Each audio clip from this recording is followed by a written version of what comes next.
Hello everyone. कल हम BSc second year में पेपर सेकंड के अंतर्गत जो टॉपिक डिस्कस कर रहे थे थ्योरीज ऑफ ऑर्गेनिक एवोल्यूशन या एमआरके। कल हमने इसमें जो थ्योरीज थी उसके इंट्रोडक्शन के बारे में बताया था। उसके बाद हमने प्रिंसिपल्स ऑफ लैमार्क के क्या क्या प्रिंसिपल्स थे उसको डिस्कस किया था। उसके बाद हमने जो डिस्कस किया था एनालिसिस ऑफ द प्रिंसिपल्स की क्या क्या एनालिसिस थी, जो भी इसमें सिद्धांत दिए थे उसको डिस्कस किया था।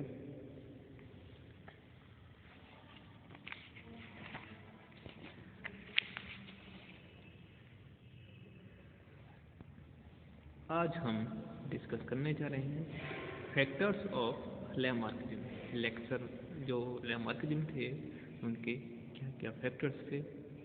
लैमार्कवाद के निम्न फैक्टर्स हैं। Number 1, effect on environment. Lamarck का मानना था कि ऑर्गेनिज्म में होने वाले चेंज पर वातावरण का सीधा प्रभाव पड़ता है, जिससे बहुत से ऑर्गेनिज्म ग्रोथ में कम भी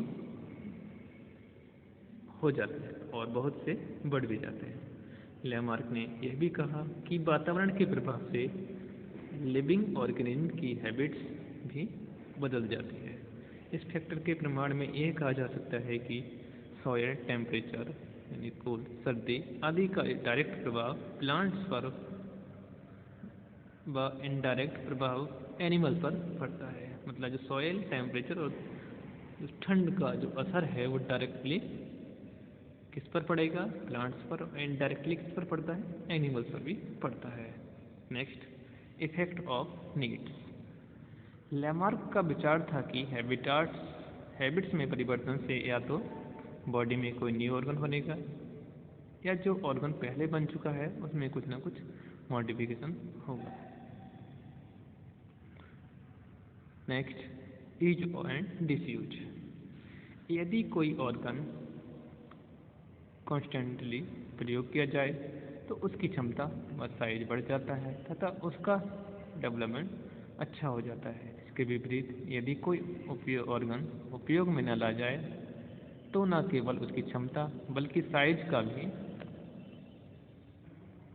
रिडक्शन हो जाता है और अल्टीमेटली उसका डिजनरेशन होने लगता है। Next, criticism of Lamarck. Lamarck को जीवन भर क्रिटिसिज्म का सामना करना पड़ा था। बहुत से वैज्ञानिकों ने लैमार्क को एकदम गलत बताया। इस संदर्भ में उन्होंने कई उदाहरण भी दिए, जैसे चाइना में औरतें अपने पैरों के साइज को छोटा रखने हेतु आयरन के जूते पहनती हैं, परंतु किसी भी पीढ़ी में उनकी संतानों के पैरों का साइज छोटा नहीं होता है। ये किसका क्रिटिसिज्म था? जो ऑर्गन्स का हम यूज करते हैं, तो उन्होंने बताया था कि उसमें जिस ऑर्गन का ज़्यादा यूज करेंगे उसमें जो विकास होगा, डेवलपमेंट होगा, एवोल्यूशन होगा वो ज़्यादा होगा। लेकिन चाइना में क्या देखा गया? चाइना की जो लेडीज थी, औरतें थी, वो अपने पैरों को छोटा करने के लिए लोहे के बने हुए शूज पहनती थी ताकि उनके जो साइज था वो शॉर्ट हो जाए।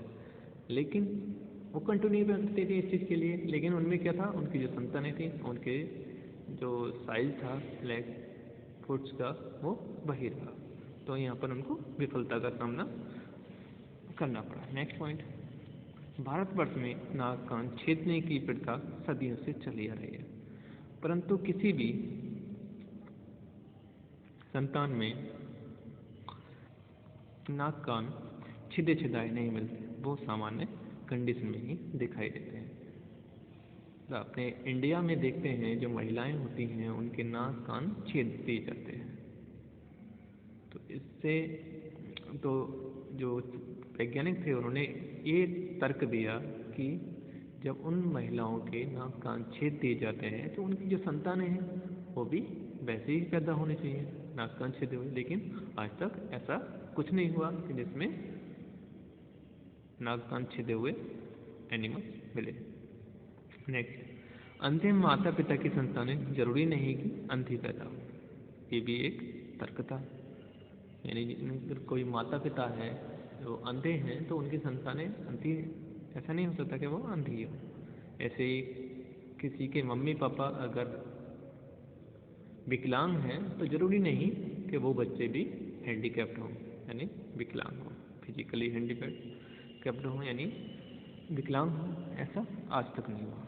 लैमार्क ने सोचा था कि किसी भी अंग का लगातार उपयोग से वह शक्तिशाली बनता है, परंतु आंखों के लगातार उपयोग से कभी भी स्ट्रॉन्ग नहीं बनता, बल्कि दृष्टि गिरने लगती है।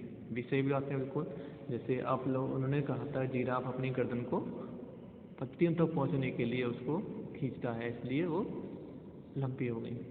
अब हम आज के टाइम की बात कर रहा हूँ, ज़्यादातर बच्चे बड़े सभी लोग फ़ोन्स का, मल्टीमीडिया जो फ़ोन्स हैं उनका यूज इतना कर रहे हैं, इससे उनकी जो आँखों की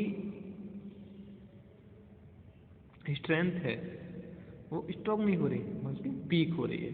जो आँखों की से देखने की जो क्षमता है, दृष्टि दोष जो है वो ख़त्म नहीं हो रहा और ज़्यादा बढ़ रहा है। तो यहाँ पर ये इसकी विफलता मिली। अब बात करते हैं न्यू लैमार्किज्म। न्यू लैमार्किज्म शब्द का विच्छेदन करने पर दो शब्द बनते हैं, एक तो न्यू और दूसरा लैमार्किज्म।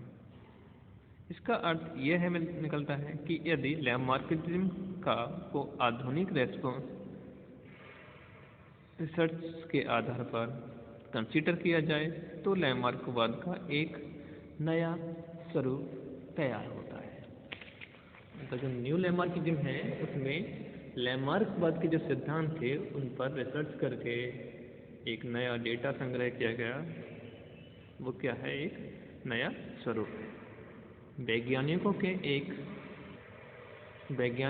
एक ग्रुप ने लैमार्क की थ्योरी का पुनर्अध्ययन करके इसके मॉडिफाइड रूप को सपोर्ट कर दिया।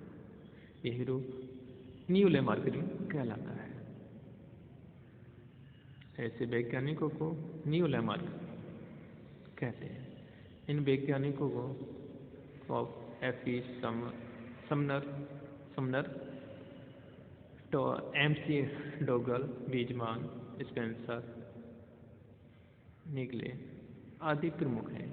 इनमें से मोस्टली वैज्ञानिक ने अलग अलग एक्सपेरिमेंट करके लैमार्कवाद को सही बताया। इनमें से कुछ प्रयोग इस प्रकार हैं।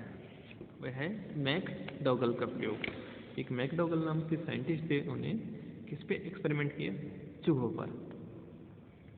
इन्होंने क्या करा? इन्होंने चूहों को ट्रेनिंग देकर पानी के टैंक से बचकर निकलने का तरीका सिखाया। मतलब एक तरफ पानी का भरा हुआ टैंक रख दिया और उस रास्ता जो था उससे बचने का एक तरीका बताया, उन्होंने सिखाया। 40-50 जनरेशन तक ये ट्रेनिंग दी तथा उन्होंने ये देखा कि प्रत्येक पीढ़ी में चूहों द्वारा गलतियों की संख्या कम होती चली गई। एक दिन ऐसी स्थिति आ गई कि उन्हें ट्रेनिंग देने की आवश्यकता ही नहीं पड़ी। ये क्या है? किसका एग्जाम्पल है? एवोल्यूशन का। तो इससे जो उनका सिद्धांत था लैमार्क का कि जो जिराफ थे वो अपने गर्दन का ज़्यादा यूज करते थे तो उनमें एवोल्यूशन हो गया। ऐसे यहाँ पर जो चूहे थे उन्होंने क्या किया? जो गलतियाँ होती थी उनसे रास्ता भटकते थे और निश्चित ट्रेनिंग मिलती रही तो वो जाके लास्ट स्टेज में बिल्कुल एक्यूरेसी आ गई। नेक्स्ट है सुमनर का प्रयोग, एफ.ई. सुमनर। इन्होंने क्या किया? इन्होंने सफ़ेद चूहों को 20 से 30 डिग्री टेम्परेचर पर पाला और यह देखा कि उनकी बॉडी लंबी हो गई, उनकी हाइंड लिम्स तथा टेल्स भी काफ़ी लंबी हो गई और यही लक्षण उनकी संतानों में पीढ़ी दर पीढ़ी ट्रांसमिट होते गए। इस पर किस चीज़ का इफेक्ट पड़ा? टेम्परेचर का इफेक्ट पड़ा, जिससे कि उसमें डेवलपमेंट काफ़ी तीव्रता से हुआ। नेक्स्ट टॉवर नाम के थे। इन्होंने पोटैटो बीटल्स की यंग स्टेज को मॉइस्ट बट टेम्परेचर की एक्सट्रीम कंडीशन में एक्सपोज किया और यह देखा कि उनमें अनेकों एबनॉर्मल चेंज डेवलप हुए और यही सभी चेंज डेवलप हुए और ये सभी चेंज उनकी संतानों में भी ट्रांसमिट होते। नेक्स्ट, काम्ब्रेल। उन्होंने सैलामेंडर को ब्लैक एंड येलो डिब्बों में रखा। कई सालों बाद उन्होंने देखा कि जो सैलामेंडर ब्लैक डिब्बों में बंद किए गए थे उनमें काले रंग की, व जिन्हें येलो डिब्बों में रखा गया था उनमें पीले रंग की अधिकता दिखाई दी। यह तक कि उनकी बॉडी पर ब्लैक येलो पट्टियां बन गईं। जब इन सैलामेंडर को क्रॉस कराया गया तो उनकी संतानों में भी यही कैरेक्टर्स ट्रांसमिट हो गए। इसी प्रकार से और भी वैज्ञानिकों ने लैमार्कनिज्म को अपने एक्सपेरिमेंट को सही बताया, इसलिए एक बार फिर से लैमार्कनिज्म को इम्पोर्टेंस दी गई। इस प्रकार यह कहा जा सकता है कि लैमार्कवाद अपने आप में इनकम्प्लीट है और इससे इवोल्यूशनरी चेंज के सभी केसेज को एक्सप्लेन कर पाना कठिन है, क्योंकि यह कहीं तो ठीक बैठते हैं और कहीं असत्य लगते हैं। किसी भी ऑर्गेनिज्म में विकसित होने वाला कैरेक्टर्स किसी भी एक कारण से नहीं होता, बल्कि इसमें हेरिटेबल फैक्टर होते हैं। निसंदेह यह कहा जा सकता है कि किसी भी पर्टिकुलर कैरेक्टर्स के डेवलपमेंट में वातावरण भी इनकम्प्लीट रोल प्ले करता है। तो आज हमने बीएससी सेकेंड ईयर में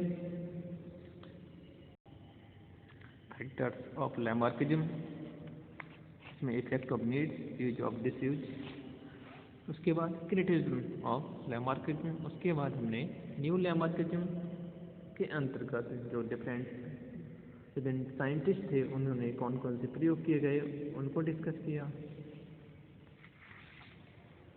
कल हम इसमें न्यू टॉपिक को डिस्कस करेंगे। तब तक के लिए धन्यवाद।